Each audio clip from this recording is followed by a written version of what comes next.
He was just a struggling black single dad trying to hold it all together for his little girl. She was a billionaire CEO, too powerful to trust anyone and too lonely to admit it. When their worlds collided over a borrowed car and a forgotten umbrella, neither of them expected what would follow. A story about second chances, about the kind of love that isn't loud but lasts. Stay with me, because this one might just stay with you. How would you like to respond? Politely or poetically brutal? Sloane Everhart's assistant set the envelope on her desk like it was a live grenade wrapped in ivory satin. Sloane looked up from her laptop. The wedding invitation sat there, pristine, deliberate, elegant, tasteful, and utterly insulting. She picked it up and skimmed the gold-embossed text. Maxwell Grant and Malene Hawthorne cordially invite Miss Sloane Everhart to celebrate their union. She let out a low chuckle, sharp as glass. He actually thinks I'd show up. Her assistant shrugged. I think that's the point, to see if you've crumbled yet. No. Sloane set the envelope down, her voice like cold steel. He doesn't want me there. He wants to measure the damage. She rose from her chair and walked to the floor-to-ceiling window, staring out over Manhattan's glittering skyline, blurred slightly by a gentle drizzle. Everhart Tower reflected her own image back at her. Tall, composed, untouchable. This isn't an invitation, she said quietly. It's a provocation. The assistant waited a beat. So, will you go? Silence stretched. Then Sloane turned, her gaze suddenly electric with purpose. Oh, I'll go, she said, but I'm not going alone. 3 days later, lower lobby, Everhart Holdings. Malik Carter pushed a dolly stacked with water crates down a polished corridor, muttering to himself. 15th floor, premium spring water, and don't let the suits ask about the delivery schedule. He rounded the corner and nearly collided with a woman. Sorry, I didn't... He looked up and froze. There she was, Sloane Everhart. He didn't need a name tag or introduction. She had that presence, the kind that parted crowds and quieted rooms. Not from fear, but sheer command. She stopped too, watching him. Not like she was seeing a delivery guy, but like she was assessing something. Malik was tall, lean, rugged. His faded shirt and worn jeans couldn't hide the strength in his shoulders. His deep brown skin, close-cropped fade, and calloused hands spoke of long days and longer nights. But his posture was straight, his eyes unflinching. A small girl peeked out from behind him and tugged at his shirt. Daddy, they gave us the wrong box again. His face softened instantly like a quiet crack in a concrete wall. Sloane narrowed her eyes, not at him, at something in herself, something she hadn't felt in a long, long time. What's your name? She asked. Malik blinked. I'm the guy with the hand truck, not exactly on your recruitment radar. I didn't ask for your resume. Malik Carter. Are you free Saturday night, Mr. Carter? His brow furrowed. No, Saturday night I'm tutoring third grade math, for her. She smiled faintly. I need you to come with me to a wedding. Whose wedding? My former fiancé's. He left me, now he's marrying someone else. Malik tilted his head. You want me to do what? Make a scene? Flash a smug smile? Be your tuxedoed rebound? Sloane stepped closer. Her voice didn't rise. It sank, dangerous and calm. I want him to regret everything, and I want you to be the reason. Malik let out a low laugh and shook his head. Lady, you could hire a male model or a B-list actor. What do you need me for? She held his gaze. Because they don't have your eyes. That stopped him. Not because it was flattery. It wasn't. It was precise. For the first time in years, someone didn't look through him. They saw him. How much? He asked. 50,000 one night. No touching, no romantic charades. Just be polite, poised, and make him feel insignificant. He went very still. 50 grand. With that, he could get his daughter the ear surgery she needed. Cover 3 months' rent. Breathe. He knelt, adjusted his daughter's collar gently, then looked up again, this time with fire in his eyes. One condition, he said. Sloane raised an eyebrow. Go on. I pick my own suit. And I don't pretend to be anyone else. I'm a black single dad from Queens, not some cardboard cutout. A rare smile curved her lips, the kind that didn't come easy. Perfect, she said. I'm not hiring a role. I'm hiring a man no one forgets. Rain tapped gently against the tall windows of the Everhart executive suite as Malik stepped into the room like he was walking into enemy territory. He'd swapped his delivery uniform for a simple gray Henley and clean jeans, but he still looked out of place amid marble floors and art that didn't come with price tags. Sloane stood at the bar, pouring herself a glass of still water. She didn't look up when she spoke. "You're early." "I've always been early," Malik said. "The world tends to forget you if you're late and unimportant." She turned then, measured, elegant, composed. "And are you unimportant, Mr. Carter?" He met her eyes without blinking. "You tell me. You picked me out of a lineup of ghosts." There was a silence between them, dense and unspoken. You have questions," she said. "Ask them." He studied her. "Why me, really?" Sloane set the glass down, her fingers never fidgeting. "Because you don't look like someone who needs to prove anything, and that terrifies people who live on constant applause." He leaned forward. "You want to make your ex jealous." "I want him unsettled," she replied. "I want him to look at you and wonder how I replaced him with someone who doesn't crave the spotlight. Someone solid, someone real." Malik raised a brow. "That's a pretty expensive therapy session you're staging." Sloane's lips curled faintly. "I'm not interested in healing," she said. "I'm interested in disrupting." Malik's fingers tapped his thigh slowly. You ever think maybe he won't care? That you'll walk in with me and he'll just smile and move on?" Her voice dropped an octave. "Maxwell doesn't smile unless he's winning. He left me for a family name, not a person. And now he wants me there to watch the final act like I'm some failed investment." Malik tilted his head. "So you want to be the ghost that haunts him?" "No," she said. "I want to be the storm he never saw coming." Malik leaned back, letting that land. "All right," he said after a pause. "I'll do it. But I want everything in writing. No surprises, no weird requests. And if your rich friends try to turn me into some circus trick, I walk." Sloane nodded, already reaching for the tablet on her desk. "Done. And one more thing, Mr. Carter." "Malik." "Malik," she repeated. "If you're going to walk beside me, I need you sharp. You'll have to handle conversation with CEOs, hedge fund wolves, and the occasional socialite who thinks waitstaff are furniture." He smiled dryly. "I used to run a room like that, back when people still took my calls." She paused. That was the first sliver of history he'd given her. You've been in that world," she said. Malik's eyes darkened. "Long enough to know it bites you when you stop pretending." Sloane didn't push further. Not yet. Instead, she handed him a sleek black folder. "Here's the rundown. The wedding is this Saturday, 6 p.m., Montclair Estate in Greenwich. I'll send a car. There will be media cameras. You'll be seen." "I'm not camera shy," Malik said. "You might be when they start Googling your name." "I scrubbed my name years ago." Now that caught her attention. "You're not just a delivery guy, are you?" Malik stood, folder in hand, still unread. "I am now. That's all that matters." The next day, Malik found himself standing in front of the most intimidating glass storefront he'd ever seen. The name read, Lionel and Hart Bespoke Menswear. The kind of place that didn't have prices, because if you had to ask, you didn't belong. He almost turned around. Then he thought about his daughter's hearing test last month, the way she'd looked at the doctor and asked, "Did I fail?" So he stepped inside. A man with silver hair and perfect posture approached, eyes narrowing slightly at the sight of Malik's boots. "May I help you?" "I have an appointment under Everhart." The man blinked, then smiled in a quick, practiced motion. "Of course, sir. This way." Back at Everhart Tower, Sloane stood in the private styling suite, arms crossed, as Malik emerged from the fitting room. Her eyes scanned him from head to toe. Black Italian wool suit, crisp shirt, open collar, no tie, understated, masculine, clean. But it wasn't the suit that made her pause. It was the way he carried it, like a man who'd worn power before and didn't miss it. A black man used to walking into rooms where no one expected him to belong and refusing to shrink. "You clean up well," she said, voice neutral. Malik smirked. "It's amazing what a billionaire budget can do." "Did you choose the open collar?" "I don't wear nooses." Sloane allowed herself a ghost of a smile. "Good. I don't date men who suffocate themselves to fit in." He arched a brow.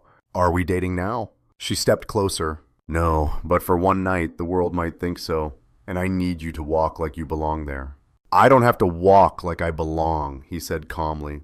"I know I don't, but that doesn't mean I'll flinch." Their eyes locked, a storm and a wildfire, neither blinked. Then she turned just slightly, her voice dropping to a whisper. Do you know what makes people like Maxwell sweat? Malik's answer came without hesitation. A man who doesn't need them. Sloan nodded. Then let's give him a reason to panic. That evening, Malik returned home to find his daughter building a city out of empty cereal boxes. He dropped the folder on the table. She looked up, eyes bright.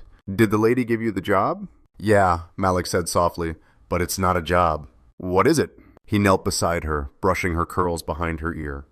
Her warm brown hands were sticky with glue and glitter. It's just one night. I'm going to wear a suit and eat tiny food and pretend to be someone people don't ignore. She frowned. But I don't ignore you. He smiled. I know, Amara, and that's why this is going to be okay. She paused.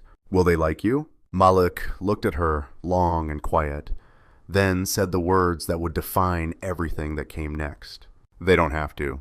I'm not going there to be liked. I'm going to remind someone what they lost. The mirror didn't lie, but sometimes it hesitated. Malik Carter stood stiffly on the circular platform inside the private suite of Lionel and Hart, staring at the man reflected back at him. It wasn't recognition that passed through him. It was hesitation, like he was seeing someone he used to know.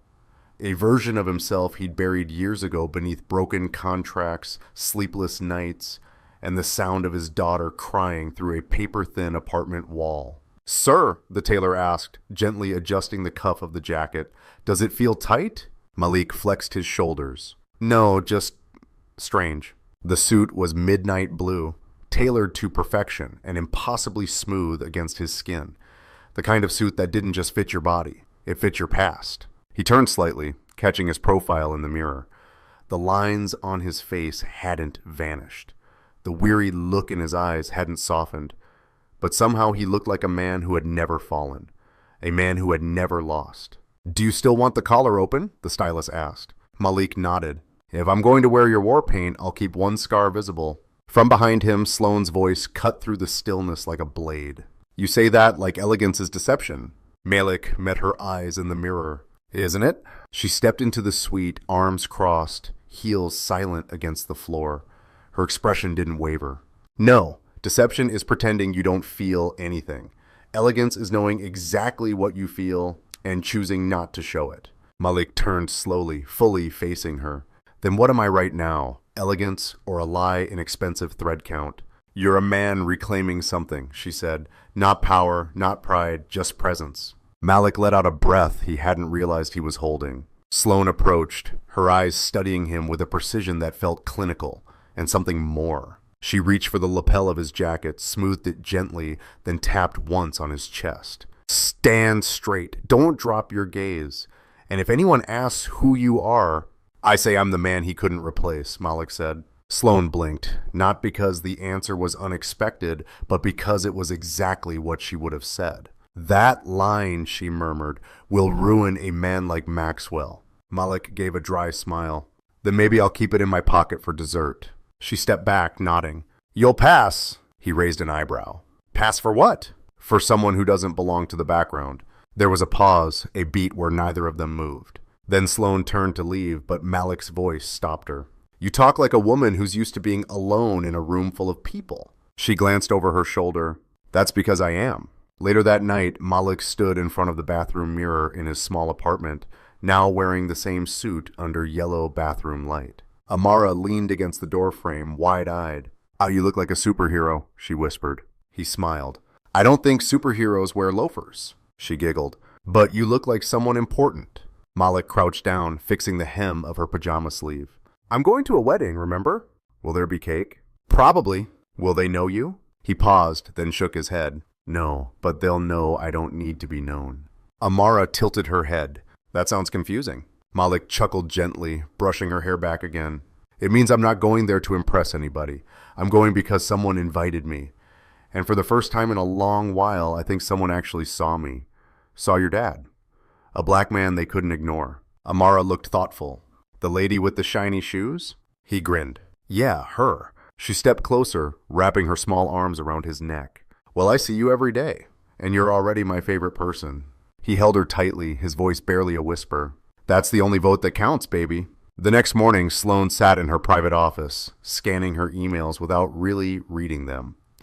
Outside, the city pulsed with its usual rhythm, but inside she was unsettled. Malik Carter, the way he spoke, the way he refused to shrink. He didn't chase approval, didn't bend to social code, and yet when he walked in that suit, he looked like he'd been born to it. She replayed their conversation in her head. "I'm not here to impress anyone." "Then let's give him a reason to panic." She hadn't meant to say that out loud, but somehow around him, the armor slipped just enough for something real to surface. Her assistant knocked once, then entered. "Final RSVP list is confirmed. Press will be outside. There are rumors Maxwell invited 3 different media outlets." Sloan didn't blink. "Let him. He wants a show. We'll give him a headline he can't swallow." The assistant hesitated. "Ma'am, may I ask something personal?" Sloan looked up. "This man you're bringing, Malik Carter.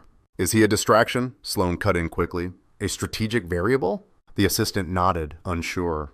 But as she left, Sloan remained still, staring out the window again. Strategic variable. So why did it feel like Malik wasn't part of her plan? But the first thing in years that didn't need one. That night, Sloan and Malik sat across from each other at a small restaurant she'd reserved for a quiet pre-event dinner. The wedding was in less than 48 hours. A server poured wine. Malik declined. Sloan didn't press. You don't drink?" she asked. "Not in suits," he replied. "Old habit. When you're trying to keep everything together as a black single dad, clarity becomes a survival skill." She nodded slowly. "You're not like anyone I've ever worked with." "I'm not working for you," he said gently. "I'm showing up with you." That difference lingered between them like something fragile and sacred. "You'll need to brace yourself," she said.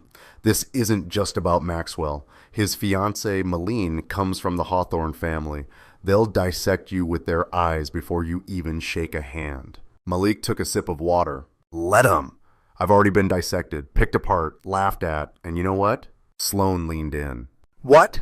"I'm still here." Silence again, deeper this time. She looked at him, really looked, and something in her settled.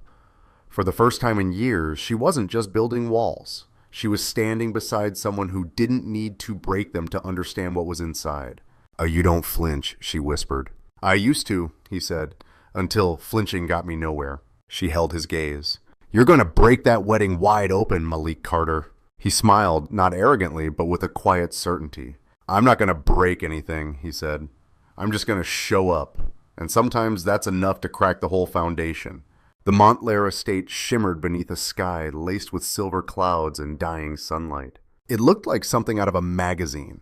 Manicured hedges, chandeliers glowing through arched windows, valet attendants in tuxedos opening car doors with robotic precision. Sloane's car rolled to a stop just beyond the red carpet. She didn't speak. Her hands rested calmly in her lap, but her eyes, always carefully shielded, flickered with something Malik hadn't seen before. Not fear, not nerves, something quieter, like someone standing on the edge of a memory that still burned. You can still call it off," Malik said gently, breaking the silence. She looked at him, her voice steady but low. "And let him win without even showing up?" Malik offered a small nod. "Just making sure you know, whatever happens in there, I don't flinch." Sloan gave a soft laugh, more exhale than sound. "I'm starting to believe you." The door opened. Paparazzi were already in position. "Showtime," she murmured, then stepped out into the lights. Malik followed and the air changed. Flashbulbs popped, gas rippled. Conversations faltered mid-sentence. The woman everyone expected to fade into some quiet post-breakup exile had just arrived. And not alone. Sloan Everhart, radiant in black silk, with a neckline that suggested elegance and armor, walked with calm purpose beside a man no one could place, but couldn't stop staring at. Malik didn't look uncomfortable. He didn't shrink or preen. He simply existed. Tall, dark-skinned, composed, and made it impossible to look away.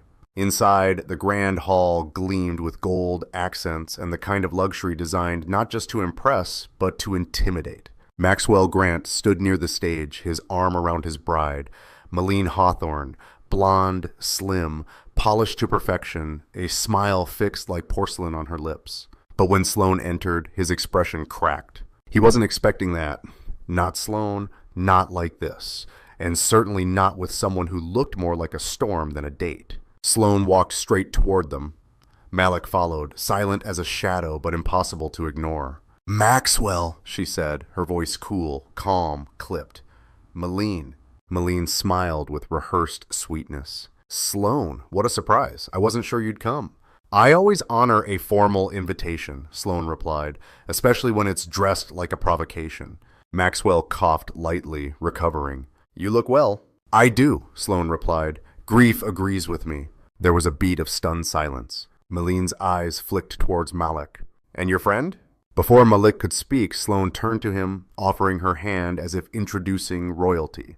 This is Malik Carter. He's not a hedge fund manager, not a legacy donor, just someone I met on a Tuesday who turned out to be more memorable than half this room combined. Malik nodded politely.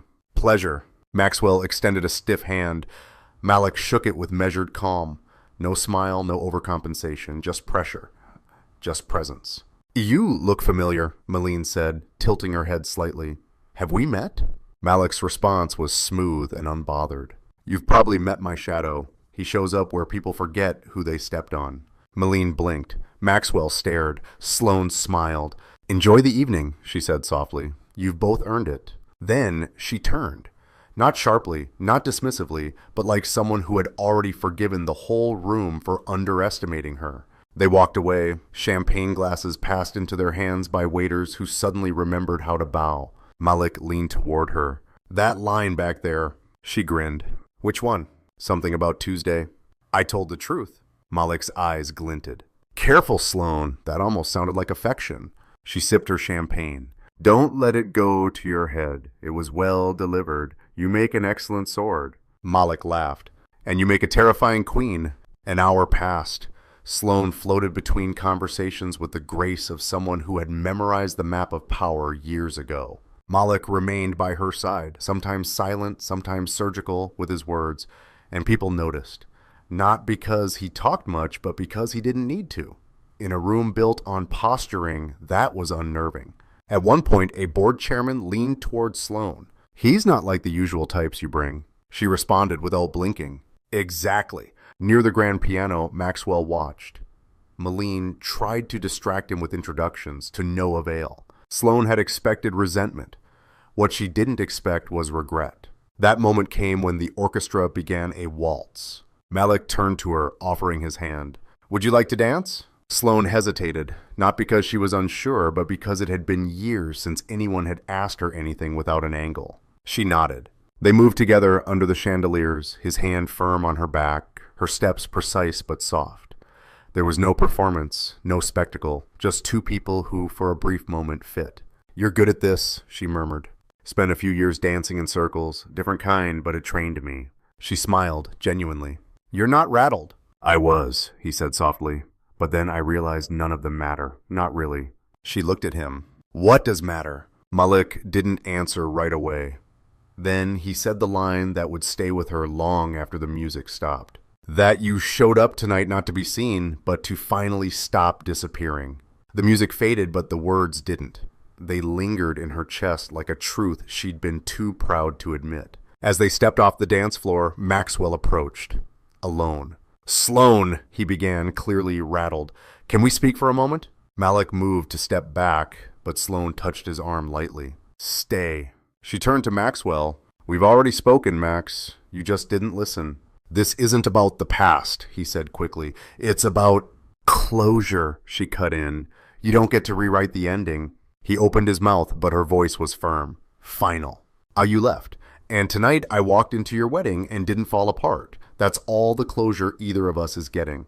Maxwell looked at Malik one more time, and for the first time all night he blinked first. As he turned and walked away, Sloan let out a slow breath. Malik leaned in, voice low. Was that as satisfying as it looked? She didn't smile, she didn't speak, she just reached for his hand and held it.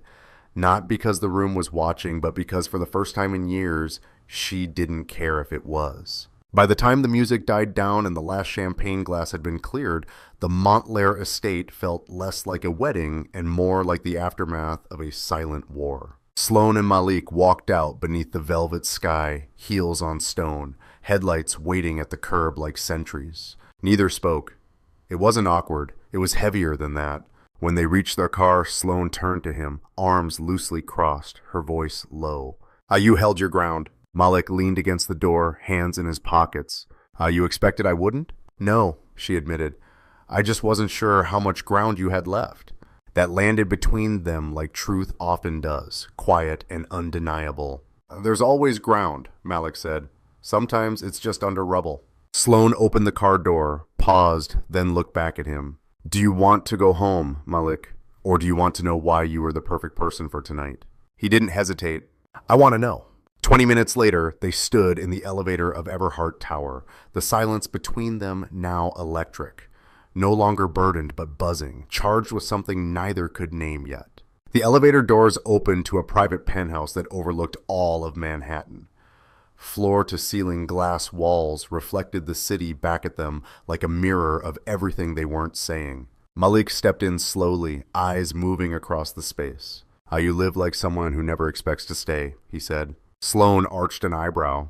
And you look like someone who's always packed a bag in his head. He smiled faintly. You're not wrong. She walked toward the bar, poured 2 glasses of bourbon, didn't ask, just offered. He took it, sipped. Then came the quiet. The kind of quiet that doesn't rush, that waits for pain to surface on its own terms. Do you know what the worst part of being left is? She asked. It's not the humiliation, it's the silence. It's the way people whisper like you're fragile china, but won't look you in the eye because they're afraid they'll see the crack. Malik didn't interrupt. When Maxwell left, she continued, I didn't cry, I didn't scream, I worked, I bought another building, I closed a merger, and every day I walked into boardrooms full of men who wondered if I'd finally break. Did you? Malik's voice was gentle. No. She turned toward him. But something did shift. Not in me, around me. People changed their tone, their posture. It wasn't sympathy, it was calculation. They thought pain had weakened me. Malik studied her. But pain didn't weaken you, did it? No. She looked at him. It made me quiet, and sometimes quiet women scare the loudest men. He set his glass down. You brought me here to thank me, he said. But something tells me you also brought me here because there's more. She moved to the center of the room, pulled a sleek black folder from a drawer, and placed it on the coffee table between them. You said earlier that you scrubbed your name, that you used to be someone else. Malik's shoulders tensed, but he didn't speak. I looked anyway, she said, and I couldn't find you. No LinkedIn, no press, no court records, not even a suspended business license, just a name with no shadow. Malik exhaled, long and slow. You did your homework. I had to, she replied, because I know what it means to erase yourself, and it doesn't happen without blood. Malik sat down across from her. You want the truth? Yes. He looked down at his hands, calloused and worn, then back up. 5 years ago, I founded a startup, a real one, nothing flashy, just good infrastructure, smart code, and a clean business model. I had a partner. We built fast, grew fast, too fast. What happened? He sold me out. The words came like stones. Behind my back, he took a buyout from a major firm, one I didn't know had ties to a holding group run by... He stopped. Sloan's voice dropped. By who? Malik met her eyes. Everhart Holdings. Everything stopped. The glass, the skyline, her breath. You didn't know? He asked quietly. I can see that now. Sloan sat down slowly. My name was on the acquisition. Yes, he said gently. You were the silent arm in the deal. My partner signed everything, but your firm processed the buyout. The paperwork was clean, legal, but it bled me dry. She stared at the city lights like they might blink away the past. I lost everything, he said. The company, my savings, my home, my wife. She left 6 months later, said she didn't sign up for struggle. Took my daughter with her for a while. I fought like hell to get Amara back. A pause. And now you're here, she said quietly, in my penthouse, wearing my money. Malik smiled, but it didn't reach his eyes. Life has a sense of irony, doesn't it? Sloan walked to the window. Huh? I didn't know, Malik, and I'm not saying that to escape guilt. I'm saying it because I want you to know if I'd seen your name, your face, your company, I would have questioned that deal. He watched her. You're not responsible, he said, but you're part of it. That's the difference. She turned back to him. So what happens now? Malik rose to his feet. That depends. On what? On whether this was all just theater for your ex, or if you meant what you said when you told him I wasn't someone you could replace. Silence, then her voice, softer than he'd ever heard it. I meant it. Malik walked toward the door slowly, pausing with his hand on the handle. When someone takes everything from you, he said, you don't get to decide what justice looks like. You just pray for one good day. He turned to her. Tonight was a good day. And then he left, leaving Sloane standing alone in the glow of everything she'd built, and realizing, maybe for the first time, how much of it had been paid for in someone else's loss. The next morning, the sun broke through the clouds like a reluctant truth. Beautiful, but too bright for the mood it landed on. Malik sat on the fire escape of his apartment, sipping lukewarm coffee from a chipped mug. Below, the street murmured with the usual chaos of early deliveries, barking dogs, and a bus that always arrived 5 minutes too late. Amara was still asleep inside, tangled in her tattered pink sheets, clutching her worn stuffed rabbit.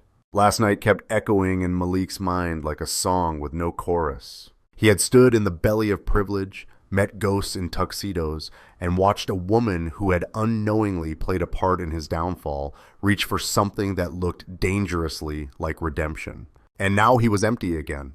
Not broken, just drifting. His phone buzzed. Sloane Everhart. He stared at the name for a moment before answering. Morning, he said, his voice rough with fatigue. I didn't sleep, she replied. I didn't ask you to. A pause. I keep thinking about what you said before you left, she continued, that you don't get to choose what justice looks like, only to hope for a good day. Malik waited. And I realized, she said softly, I've never actually had one. Not a good day, not the kind that comes from peace, only the kind that comes from power. He said nothing. Sloane's voice tightened. Would it make a difference if I tried to fix what happened to you? Malik let out a quiet laugh. Yo, you don't fix something like that. You outlive it. But maybe I don't want to be the kind of woman who just outlives things anymore. Malik's expression hardened. Then be the kind who looks it in the eye. Silence. Malik, she hesitated. There's something else. And there it was, that shift in tone, that tremor of withheld truth. He closed his eyes. Say it. I pulled the original acquisition files from the archives, and there's a name on the dotted line I didn't expect. Malik's breath slowed. She said it carefully, like placing glass on marble. Your ex-partner. He didn't just sell you out. He was paid extra to do it. And the person who authorized the payment was my father. Malik stood. The mug in his hand cracked slightly under his grip. Your father? Yes, not a board member, not a legal advisor. Your blood, Malik said. I didn't know, she whispered.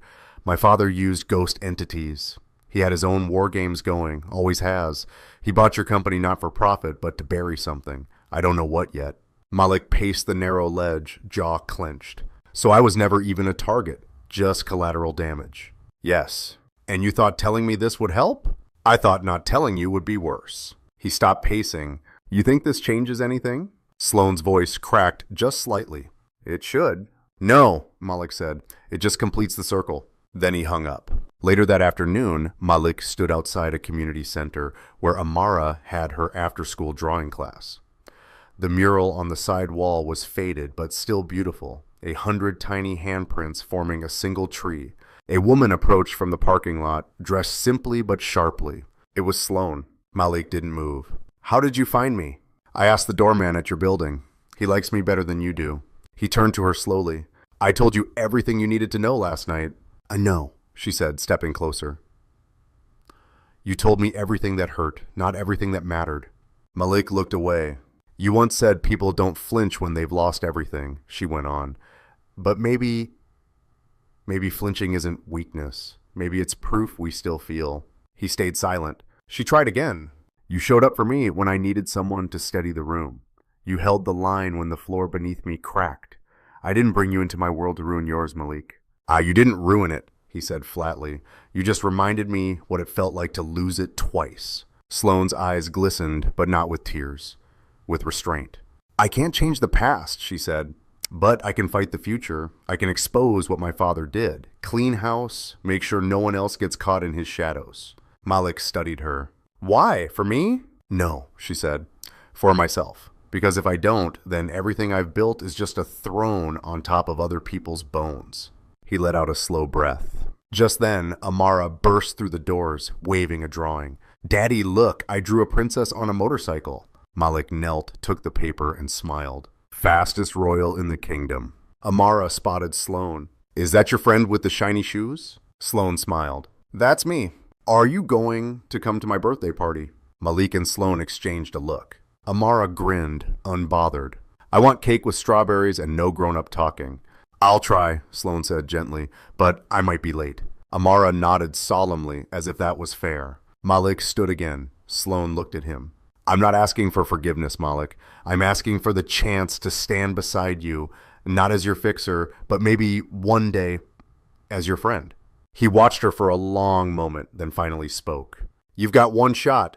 That's all I need. And for the first time since they met, neither of them looked away. The Everhart boardroom had never known silence this deep. It wasn't the polite kind. It was the kind that falls right before a storm hits. 12 men sat stiffly at the long mahogany table.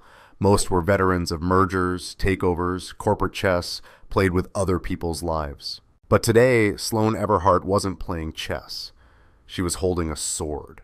I have here, she said, tapping a folder with slow precision, a set of confidential acquisitions made under a private shell company known as Cordova Partners, all tied, not coincidentally, to accounts managed off-book by my father, William Everhart. She paused. Several of these acquisitions, including one from 5 years ago that targeted a startup called Beacon Grid, were conducted under false pretenses and knowingly concealed from public record. An older board member cleared his throat. Sloane, surely you understand. I understand that men like you are afraid of what happens when the truth grows teeth, she cut in. The room shifted. She stood slowly. This isn't a threat. This is a reckoning. We cannot move forward as a company built on stolen ground. The general counsel leaned forward. What do you intend to do? Disclose publicly. I've already contacted federal regulators. These acquisitions are under investigation. The damage has been done, but the healing begins now. Or I walk. Another pause, another silence. Then a slow clap echoed from the corner. William Everhart stepped out from the shadows behind the glass partition. Well, he said, voice rich with condescension, the air grows claws. Sloane didn't flinch. You shouldn't be here. I built this company, he said, and I'm saving it from the man who corrupted it. He walked closer, smooth and slow. You think you're noble? You think rewriting history makes you righteous? I'm not rewriting, she said. I'm releasing it. William stopped 2 feet from her. You don't survive in this world by being good, Sloane. You survive by being useful. She met his eyes, unwavering. Then I'd rather be extinct. And with that, she turned to the board. My resignation is on the table. So is my fight for integrity. But you don't get both. Choose. It took less than 10 minutes. The vote was unanimous. William was removed from all advisory and legacy positions. His access revoked. His name stricken from every conference room wall. Sloane didn't smile. She simply exhaled. That night, she didn't return to the penthouse. She didn't return anywhere that glittered. Instead, she found herself in front of a worn, red brick building on the Lower East Side, Malik's place. He opened the door in an old hoodie. Amara balanced on his hip with a toothbrush in her mouth. She blinked. Hi. Hi, Sloane said softly. Bad time? Malik looked her over. She was wearing jeans and a t-shirt. No makeup, no armor. He stepped aside. Never. Inside, Amara skipped off to rinse, then called out from the bathroom. I'm going to draw a rocket raccoon who eats broccoli. Malik smiled. She's trying to make vegetables sound cooler. Sloane chuckled faintly. She's persuasive. They sat at the kitchen table. A single bulb overhead cast warm, flickering light. I did it, Sloane said. I took him down. Malik didn't answer right away. And how do you feel? Like I broke a window that had been painted shut for years. There's air now, but it's cold. He nodded. That's what truth feels like at first, cold before it heals. She looked at him, her voice barely above a whisper. I think I needed you to remind me I could still feel it. Malik stirred his coffee slowly. I used to think healing came from getting things back. But now I think healing comes when you stop needing what broke you. She stared at him. Why are you so good with words? He shrugged. I ran out of excuses a long time ago, so I started telling the truth. They sat in silence for a while. No performance, no pressure, just peace. Then Amara wandered out, sleep still heavy in her eyes. She looked at Sloane. Are you staying for bedtime story? Sloane blinked, surprised. Would that be okay? Amara nodded solemnly. Only if you do voices. Malik grinned. She's got standards. Sloane laughed softly. Not her controlled, practiced chuckle, a real one. And when they curled up on the old couch, Amara between them, Sloane read a story about a lion who lost his roar and found it again in the most unexpected way. Her voice faltered only once, on the line, even lions need someone to remind them who they really are. Malik looked at her then, not as the woman who had cost him a company or conquered a boardroom or walked through fire in stilettos, but as someone who had finally come home to herself. Later, as he walked her to the door, she turned to him. I don't know what this is, she said, or where it's going. Neither do I, Malik replied, but I know it doesn't have to be perfect. It just has to be real. And in that moment, no contracts, no conditions, she leaned in, forehead against his. Not a kiss, just breath shared between two people who'd lost too much to waste anything this true. The knock came just before midnight. Malik had just put Amara to bed, a soft lullaby still hanging in the air, the kind that reminds you they aren't just for children, they're for the parents, to calm storms they can't speak of. He stood at the door for a second before opening it. On the other side stood someone he hadn't seen in almost 2 years. A woman in her early 30s, blonde, expensive boots, the kind of tired beauty that once made promises and kept none of them. Hi, Malik, she said. His voice was a whisper of steel. Rachel, she smiled, but it didn't reach her eyes. Can I come in? He didn't move. What do you want? Her eyes flicked around the hallway. I just want to talk. 5 minutes. Malik hesitated, then stepped aside. She walked in, immediately drawn to the pictures on the side shelf. One of Amara in a cardboard crown, another of her with Malik mid-laugh, icing on both their noses. Rachel's face tightened. She looks happy. She is. She turned. I've been in rehab twice. I know, Malik said quietly. I thought about Amara every single day. He nodded once. Thinking's not the same as showing up. I know that too. She stepped closer. I want to see her. Malik didn't flinch. You walked out when she couldn't even tie her shoes. I was sick. You were selfish, he said calmly. And sick. The two aren't exclusive. Her voice cracked. She's my daughter. She's my daughter now, Malik replied. You forfeited that title when you left and signed over custody without blinking. I wasn't in my right mind. Not with anger, he cut in. With truth. And now you are. That's good. But don't confuse recovery with redemption. They're not the same road. Silence fell. Rachel backed towards the door, then paused. There's someone in your life now. Malik's jaw tensed. I saw her name in some paper, she added. Sloane Everhart, CEO turned saint. The internet loves a makeover. Malik narrowed his eyes. If you're here to start trouble, I'm not, she softened.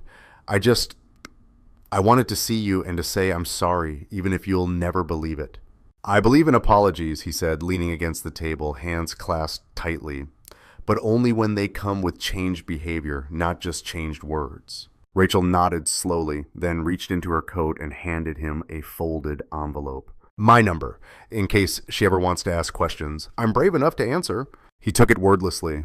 As she stepped out, she turned one last time. She looks like me. Malik looked her straight in the eye. No, she looks like Hope. And Hope looks like whoever fights for it.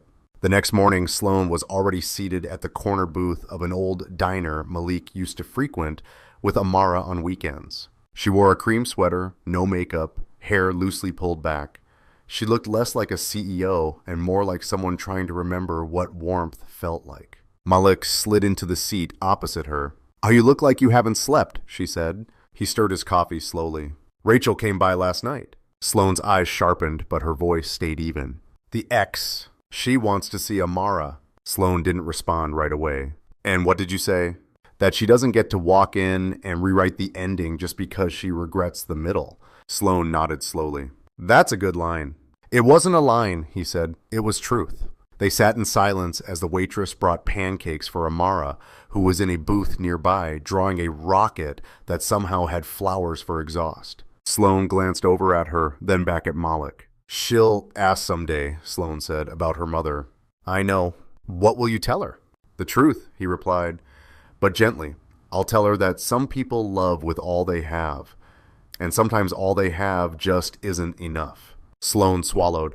Do you think that's true of me too? Malik's eyes met hers, steady, kind. No, you've never loved halfway. You just didn't know where to aim it. She blinked quickly, then smiled, barely. And now? Now, Malik said, you're learning. And so am I. He reached into his coat pocket and slid her a small, hand-drawn card. She opened it. It was Amara's handwriting, crooked, colorful letters. Thank you for making Daddy laugh again. Sloane's eyes shimmered. She made it herself, Malik said. Didn't even tell me. Sloane ran her thumb gently across the paper, as if touching something sacred. I don't know if I deserve that. Maybe not yet, Malik said. But she thinks you do. And that's a good place to start.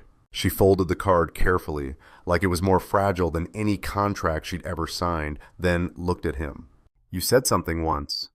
That healing isn't about getting back what you lost, but letting go of what broke you. I still believe that. Then maybe we can both let go of what didn't serve us, of the people we had to be to survive. Malik smiled, not wide but deep. Maybe we already are. At that moment, Amara came bouncing over, holding up her drawing. I added a parachute in case the rocket gets scared. Malik chuckled. Smart thinking. Sloane leaned down. Even the strongest rockets need a soft way back to Earth. Amara beamed. Do you want to color the next one with me? Sloane blinked. I'd love to. As they sat there, Malik watching the two people who had cracked open parts of him he thought were long buried, something settled in his chest. Not peace, not yet, but the beginning of it. The city breathed in soft blues and golds. That evening, the hour between exhaustion and stillness, when even the noise quieted enough for people to hear their hearts. Malik stood at the foot of the rooftop stairs, staring up at the soft glow above. Sloane had sent a message earlier. Come up, dress warm. He climbed the narrow steps, the door creaking open onto the old rooftop of her apartment building. There she was, sitting cross-legged on a weathered blanket, 2 thermoses beside her, and a galaxy of string lights overhead. You built a sky, he said, stepping out into the soft light. Sloane looked up and smiled. No stars in Manhattan. I figured I'd make some. Malik chuckled as he joined her on the blanket. The skyline loomed behind her, silver towers reaching into the dusk like frozen waves. You didn't have to impress me, you know, he said, unscrewing a thermos lid.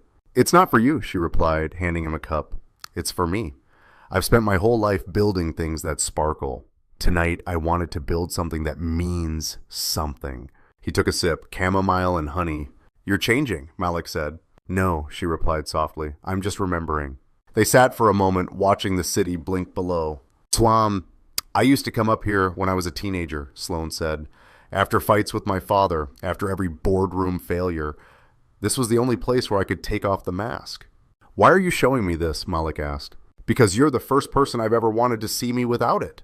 Malik looked at her, truly looked past the poise and perfection. He saw her afraid and brave in the same breath.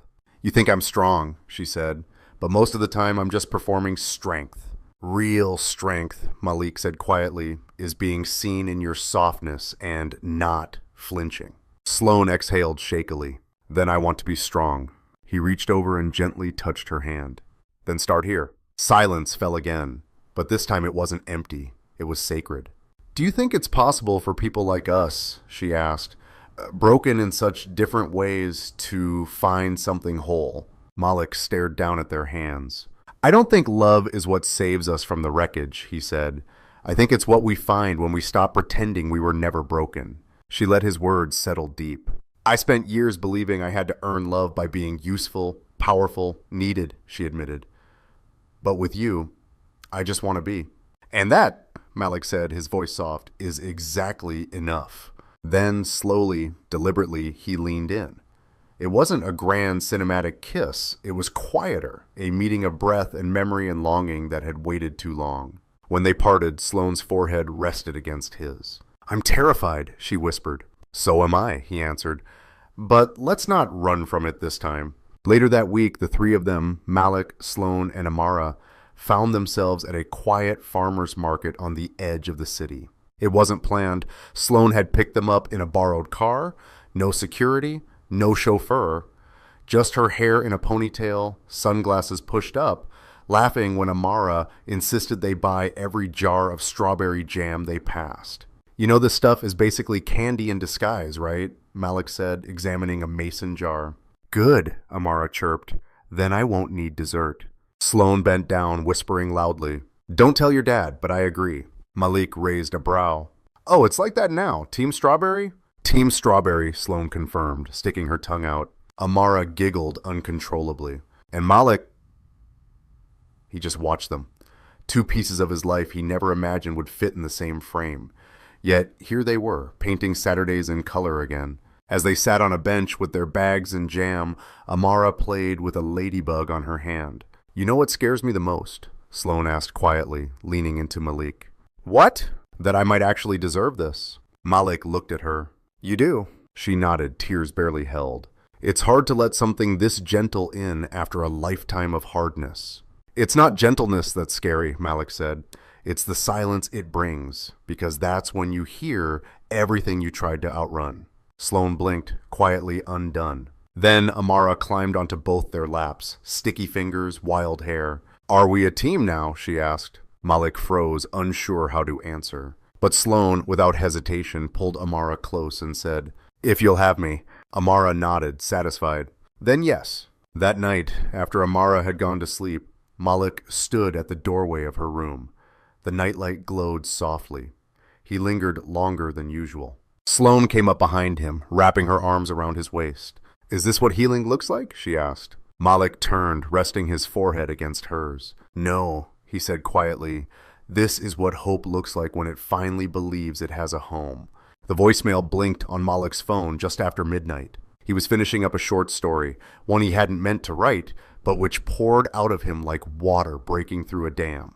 It was about a man who learned how to breathe again after forgetting what softness felt like. The ending wasn't done yet, but the call cut through it. Unknown number, New Jersey area code. Rachel. Malik stared at the screen, then pressed play. Done. Hey, I know you said not to call, but I couldn't stop thinking about what you said, about needing to earn redemption. And I think I can do that. I met with a family lawyer today. I'm filing a petition for joint custody. The air left the room. I'm not trying to take her away, Malik. I just want her to know I didn't give up forever. And if it matters, I'm clean. I'm staying clean. You're a good father, but I'm still her mother. That has to count for something. Click. He stood there in silence, then slowly turned to Amara's door. The nightlight inside was still glowing soft yellow. He didn't go in. He just stood outside, one hand pressed against the wood. The next morning he met Sloane at her office, but something was already off. She greeted him with a guarded smile. Her assistant hovered nearby with a concerned glance. What's wrong? Malik asked quietly. Sloane hesitated, then handed him a tablet. The headline was brutal. From janitor to jackpot, single dad seen with CEO after daughter's real mother files custody claim. His throat dried. The photos were grainy but real. One from the farmer's market, another outside Amara's school. Someone's digging, Sloane said. They're framing it like you're manipulating me to gain leverage in a custody battle. I didn't leak anything. I know, she interrupted. But optics matter. My board's already nervous after the internal audit fallout. Now they think you're a liability. Malik's shoulders stiffened. So what do you want? Me to disappear until this blows over? No, Sloane said, but she didn't say it with certainty. I need to protect what I've rebuilt. Malik looked at her, really looked. And what about what we were building? She was quiet. You told me you wanted something real, he said, his voice low. But when it got messy, you went back to being safe. That's not fair, her voice cracked. Maybe not, he said, but it's honest. Sloane stepped closer, her voice low. I'm trying to hold everything together. My name, my company, my sanity. I just need time to think. He nodded once, cold, measured. Time's all we ever had, he said, until we didn't. And then he walked out. That evening, Sloane sat alone in her penthouse.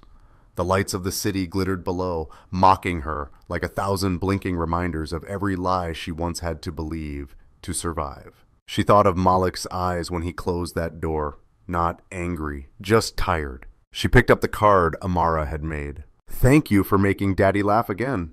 Her fingers trembled. She hadn't just pushed Malik away. She'd made a child believe she could be trusted. then walked away the second things got uncomfortable.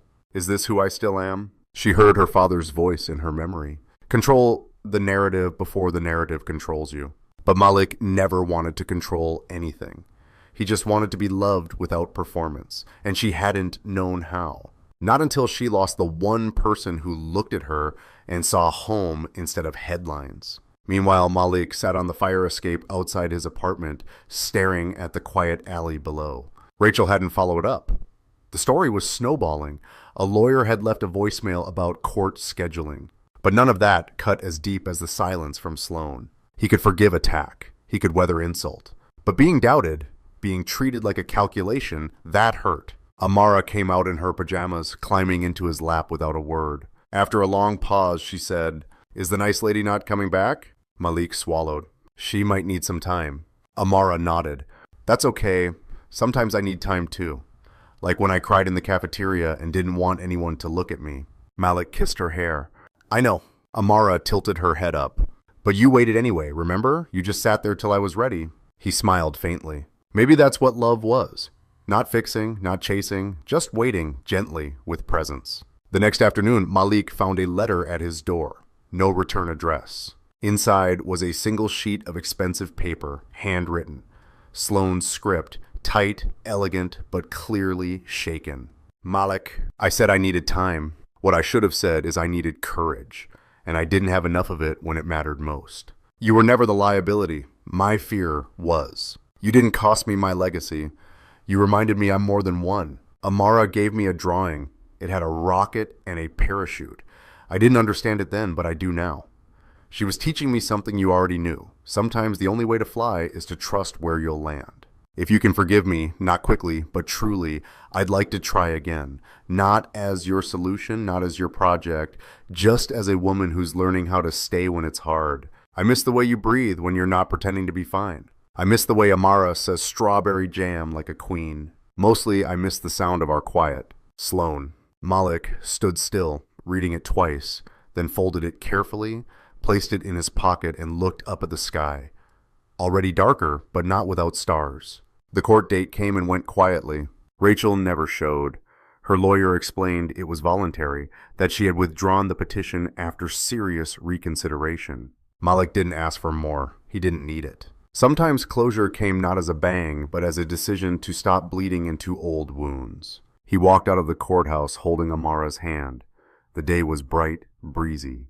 She skipped beside him, unaware of the battle that had been dodged. And perhaps that was the truest victory of all. They stopped for ice cream. "It's a strawberry, of course," Amara said, eyes sparkling. "Extra messy, just how you don't like it." Malik laughed. "That's how I know it's yours." She giggled as she smeared a dot of pink on his nose, and for a long, sweet moment it felt like the world was enough. That night a knock came at the door. Malik opened it slowly. There she was, in jeans, a simple coat, holding nothing but a folded piece of paper. Sloan. Her hair was slightly windblown, her eyes tired, and still she looked more beautiful than she ever had in heels and power suits. She didn't speak at first, neither did he. Then she said, "I forgot how to knock, until you reminded me that doors only stay closed when we're too afraid to ask for another chance." Malik stepped aside. She walked in. Amara looked up from the couch, blinked twice, then grinned. "You came back." Sloan knelt beside her. "Only if it's okay with you."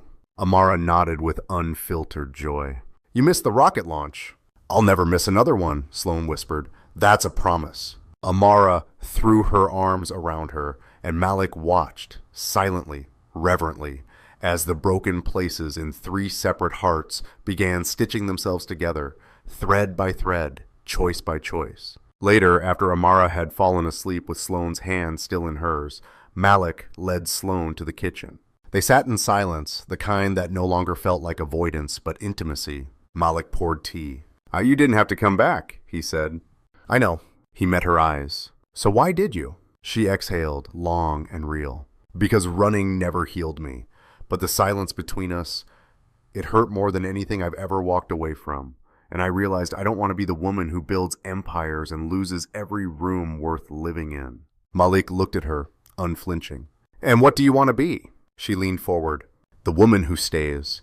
The one who learns how to color outside the lines with a 6-year-old and gets strawberry jam on her silk blouse. The one who laughs at midnight and cries in the morning and is never afraid to say, "I was wrong." He smiled, soft, tired, whole. "I was wrong too." She blinked. "About what?" "I thought love had to be earned with suffering, that I needed to prove I wasn't broken. But maybe love is what happens when two people agree to carry each other's pieces and never pretend they aren't sharp." Sloan reached for his hand. "I'm not perfect." "Good," Malik said, "because perfect never taught anyone how to stay." They sat there until the tea grew cold, but the moment only grew warmer. Weeks passed, and love, like soil turned in spring, began to bloom again. Malik started writing again. Not just short pieces for himself, but chapters of something bigger. A novel, maybe. One about second chances. One that didn't start with perfection, but with mess, and grew into grace. Sloan stepped back from her board chair. Not in retreat, in renewal. She launched a foundation under her mother's name, one that helped working-class parents find childcare while they rebuilt their lives. And on Sunday mornings, the three of them, Malik, Amara, and Sloan, made pancakes, burnt ones, with too much syrup and laughter that didn't need to be explained. One morning, Amara stood in the hallway with a crumpled piece of paper in hand. "I made this," she said shyly. Malik and Sloan unfolded it together. It was a drawing. 3 stick figures holding hands. Above them, a sun.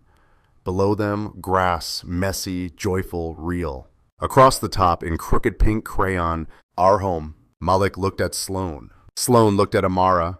And none of them said a word, because sometimes the heart says what words never could. Not all love stories start with fireworks. Some begin with small kindnesses, shared silence, 1 cup of tea, 1 cracked voice. But if they're true, they don't end at the first storm. They bend, they breathe, they begin again. And that's how a simple arrangement turned into something far greater than either of them could have imagined.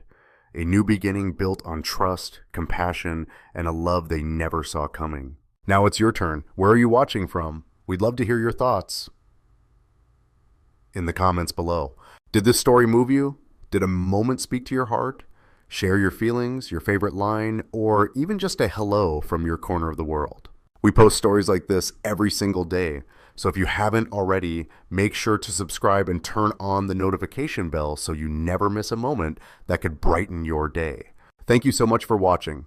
Until next time, take care, stay kind, and remember, sometimes the smallest acts of kindness change everything.